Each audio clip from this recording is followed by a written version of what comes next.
Halo guys, welcome back di Bali Reef Tank TV dengan gua Han. Di video kali ini kita akan ngebahas tentang nitrat dan fosfat. Di video kali ini juga gua mau say thanks buat temen-temen yang udah subscribe, karena pada saat video ini dibuat, subscriber Bali Reef Tank TV sudah mencapai 1000 subscriber. Thank you buat semua teman-teman yang udah support. Semoga semua video-video yang udah gue buat bermanfaat buat teman-teman. Dan buat teman-teman yang belum subscribe, boleh dong Bali Reef Tank TV di subscribe biar gue lebih semangat lagi untuk buat konten-konten seputar akuarium air laut. Oke, nggak perlu panjang lebar lagi. Kita mulai dengan apa itu nitrat dan fosfat. Apa itu nitrat dan fosfat? Nitrat dan fosfat biasa disebut juga dengan nutrien. Nah, selama ada ikan di dalam akuarium kita dan selama kita memasukkan makanan ke dalam sistem akuarium kita, maka nitrat dan fosfat akan selalu naik. Nah, ingat kan di video kita tentang nitrogen cycle? Nah, jadi kira-kira ini gue mau review dikit. Selama kita masukkan makanan ikan ke dalam sistem akuarium kita dan ikan kita pup di dalam sistem akuarium kita, maka semua itu akan menjadi amonia. Ya, makanan yang tidak termakan juga pup itu, kotoran ikan akan menjadi amonia, dan amonia itu dengan proses nitrifikasi akan dirubah menjadi nitrit dan akan dirubah menjadi nitrat.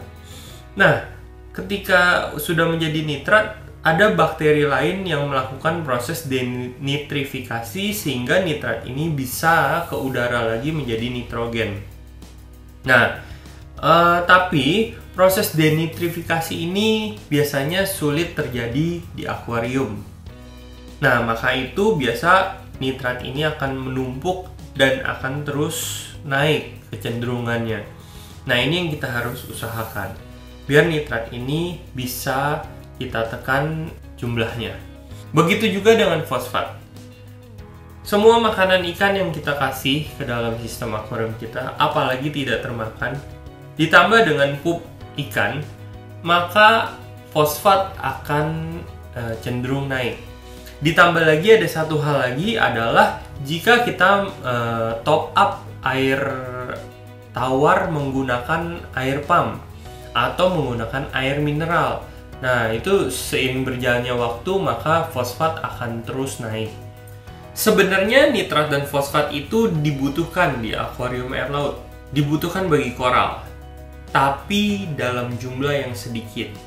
Sekali lagi, semua makanan yang masuk ke dalam sistem akuarium kita dan selama ada ikan di dalamnya, nitrat dan fosfat akan terus naik. Makanya biasa orang cenderung akan berjuang bagaimana caranya untuk nitrat dan fosfat tetap terkendali. Ingat, nitrat dan fosfat itu tidak boleh nol dalam sistem akuarium kita. Tidak boleh habis sama sekali. Pada akhirnya biasa kita akan berjuang untuk melawan nitrat dan fosfat agar tetap terkendali di nilai yang kita mau. Nanti gue akan kasih tahu berapa nilai yang seharusnya ada. Buat temen-temen yang baru memulai akuarium air laut atau mungkin baru cycling, gue saranin untuk kendalikan nitrat dan fosfat sedini mungkin. Biasanya ketika kita melakukan cycling dan setelah mencapai 30 hari, nitrat dan fosfat mulai naik.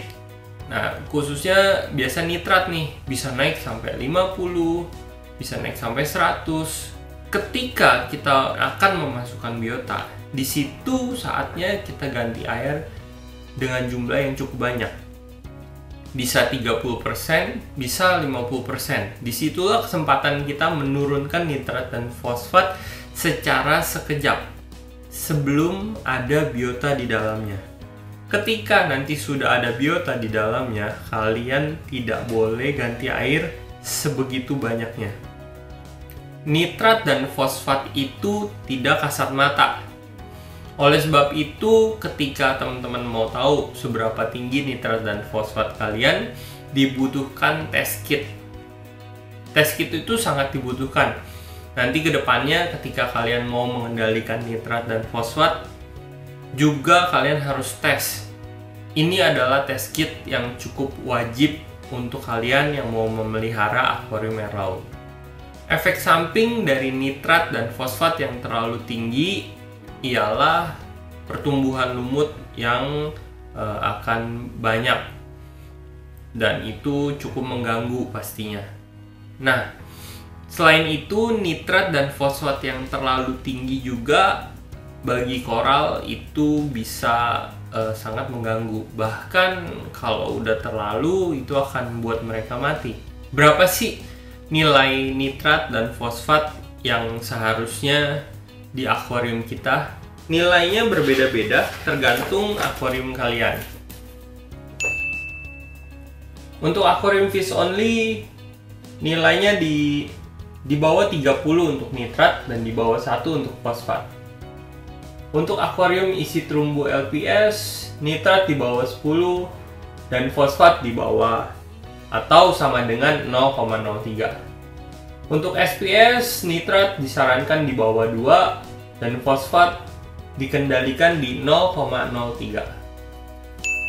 Itu kira-kira batasan yang perlu kalian jaga. Oleh sebab itu tadi gue bilang nitrat dan fosfat itu nggak boleh 0 sama sekali, tapi harus kita kendalikan. Jadi apa penyebabnya nitrat dan fosfat tinggi? Yang pertama adalah overpopulated atau ikan terlalu banyak di akuarium kita. Yang kedua adalah overfeeding, ketika kita memberikan makan terlalu banyak ke dalam akuarium kita. Apalagi kalian memberi makan dan makanannya itu bersisa banyak, tidak termakan oleh ikan. Yang ketiga, penumpukan kotoran pada filtrasi kita atau main tank kita. Nah, di situ kalau numpuk kotoran dan kita tidak membersihkan atau kita sedot, itu juga menyebabkan nitrat dan fosfat tinggi. Yang keempat, kalau kalian jarang mencuci busa filter, itu juga bisa membuat nitrat tinggi. Yang kelima adalah kalian tidak pernah mengendalikan nitrat dan fosfat dari awal.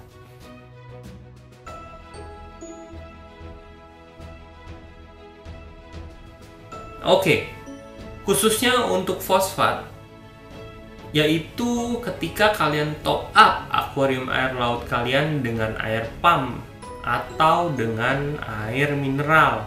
Ingat, top up itu harus pakai air distilasi atau air RO yang tidak mengandung mineral sama sekali.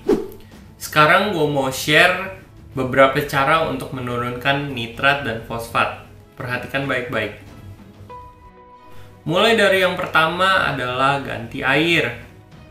Ganti air adalah cara menurunkan nitrat dan fosfat paling aman, karena itu tidak menggunakan obat-obatan yang mengakibatkan overdosis mungkin, dan keuntungan lainnya efeknya secara langsung. Keuntungan lainnya juga sekalian memperbaiki kualitas air elemen-elemen lainnya seperti Big 3 kita dan trace elemen kita. Ketika kita ganti air untuk menurunkan nitrat dan fosfat, yang lainnya juga terbaharui. Oke, keuntungan lainnya juga kita nggak perlu alat khusus untuk ganti air. Oke, tapi ada kelemahannya juga. Ganti air ini seperti yang gue bilang tadi, ketika sudah ada biotanya, kita tidak boleh ganti air terlalu banyak karena bisa parameter swing. Oleh sebab itu, ketika kita dibatasin seperti itu, hanya boleh water change 10 atau 20%, artinya dengan ganti air, kita hanya bisa menurunkan nilai nitrat dan fosfat sedikit aja. Oke, buat yang kedua ini hanya bisa menurunkan nitrat, yaitu dengan coil denitrator. Gue akan keluarin gambarnya, kira-kira coil denitrator seperti ini. Jadi coil denitrator ini di dalamnya adalah selang kecil yang ukurannya panjang sekali. Yang panjang sekali, dan ini airnya akan dialirkan sangat pelan. Mungkin sepelan tetesan-tetesan gitu aja. Nah, tujuannya adalah seperti tadi di nitrogen cycle, di dalam selang yang kecil ini akan banyak bakteri denitrifikasi. Karena di dalam selang yang sangat panjang ini, maka akan kekurangan oksigen. Disitulah hidup bakteri denitrifikasi. Makanya nitrat bisa dirubah menjadi nitrogen dengan coil denitrator. Kelebihan untuk coil denitrator hanya invest satu kali alat di depan dan tidak perlu obat-obatan lagi ke depannya. Tapi ada kelemahan juga. Ya kelemahannya karena kita harus beli alatnya itu, kita mesti mengeluarkan uang yang cukup besar juga. Lalu selanjutnya alatnya cukup besar, makan tempat, makan space di kabinet akuarium kita. Juga kelemahan lainnya, ini tidak instan, tidak bisa dikendalikan. Kalau misalkan ikan kita banyak, coil denitrator kita segitu-segitu aja, ya kita tidak bisa kendalikan. Oke, yang selanjutnya dengan menggunakan carbon dosing. Carbon dosing ini kayak di Red Sea ada Nopox. Kita juga bisa dengan vodka, dengan gula, dengan cuka. Nah, juga biopelet. Kalian pernah dengar biopelet? Nah, itu semua adalah carbon dosing. Sebenarnya carbon dosing ini adalah penjelasannya kita memberikan makan bakteri. Nah, ketika bakteri itu menjadi banyak, lalu bakteri itu menyerap atau menyedot nitrat dan fosfat. Nah, lalu bakteri itu akan diangkat oleh skimmer. Oleh sebab itu, dengan cara carbon dosing, kita mengangkat nitrat dan fosfat dengan skimmer. Dan medianya si bakteri tersebut. Ada cara tambahan lagi, yaitu dengan dosing bakteri. Ya, kalau bedanya ya dosing bakteri, bakterinya langsung yang kita masukkan ke dalam akuarium. Tapi kalau carbon dosing, makanan bakterinya yang kita masukin ke dalam akuarium. Intinya sama, semuanya bekerja dengan cara yang sama. Bakteri tersebut makanin nitrat dan fosfat, lalu bakteri itu diangkat pakai skimmer. Oke, carbon dosing ini ada kelebihan dan kekurangannya. Kita mulai dari kelebihannya. Kelebihannya adalah mudah dilakukan, walaupun mesti setiap hari ya. Biasanya dosing ini mesti setiap hari, tapi ini sangat mudah untuk dilakukan. Yang kedua, bisa turunin sampai ke angka yang kita mau, atau dengan kata lain bisa kita kendalikan dengan dosisnya yang kita mainin. Yang ketiga, kita tidak repot seperti kita ganti air. Nah, tapi ada kelemahannya. Kelemahannya adalah kita harus punya skimmer yang cukup tangguh. Kita harus punya skimmer yang kuat, guys, untuk metode ini. Ini udah harus. Kekurangan lainnya ada resiko overdosis kalau kita kasihnya nggak hati-hati. Yang ketiga, kelemahan yang ketiga, hasilnya juga tidak instan. Yang keempat, ada orang yang bilang bahwa dengan dosing gula bahaya, tapi Nopox tidak. Ya, kita nggak tahu bagaimana ceritanya, tapi penjelasannya cukup masuk akal. Jadi, dengan kita carbon dosing, kita memberikan makanan bakteri. Bakteri itu akan menjadi banyak dan dia akan makan nitrat dan fosfat, lalu diangkat oleh skimmer. Nah, dengan kita memberikan makan bakteri ini, bakteri-bakteri buruk juga akan bertambah banyak. Katanya begitu. Tapi ya mungkin teman-teman yang ada pengalaman baik dengan metode carbon dosing, atau teman-teman yang punya pengalaman buruk dengan carbon dosing, boleh komen di bawah ini ya. Oke, selanjutnya dengan deep sunbed. Jadi deep sunbed ini di filter kita, di sump kita, ada yang namanya refugium. Nah, di refugium itu kita isi dengan pasir yang cukup tebal, dengan flow yang cukup pelan. Nah, tujuannya adalah di situ tumbuh bakteri anaerob yang akan merubah nitrat kita menjadi nitrogen ke udara. Nah, itu kelebihannya murah, investnya murah, tapi ada kelemahannya. Kelemahannya kita perlu chamber khusus di SAM untuk sandbed. Artinya kalau kita di pertengahan mau ada sandbed, kayaknya udah susah. Kita mesti dari awal kita rencanakan, oh gue mau pakai sandbed, jadi ada space untuk sandbed di SAM filter kita. Kelemahan kedua, perlu waktu agar bakteri bisa bekerja, bakteri denitrifikasi bisa bekerja. Kelemahan lainnya, agar efektif kita butuh space yang cukup besar. Jadi kalau kita bikin kecil-kecil, biasanya efeknya tidak akan terlalu berasa. Kelemahan lainnya, tidak dapat dikendalikan. Penyerapan nitrat dan fosfat itu tidak bisa kita kendalikan. Cara yang kelima adalah dengan refugium yang kita isi dengan makroalga. Jadi sebenarnya sama aja, kita harus siapin space di SAM kita untuk kita taruh makroalga, lalu kita sinarin.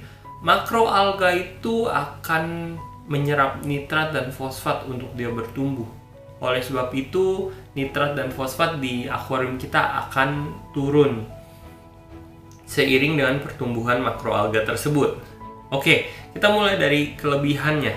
Kelebihannya murah, modalnya cuma lampu sama makroalga. Habis itu mereka bisa bekerja buat kita menyerap nitrat dan fosfat.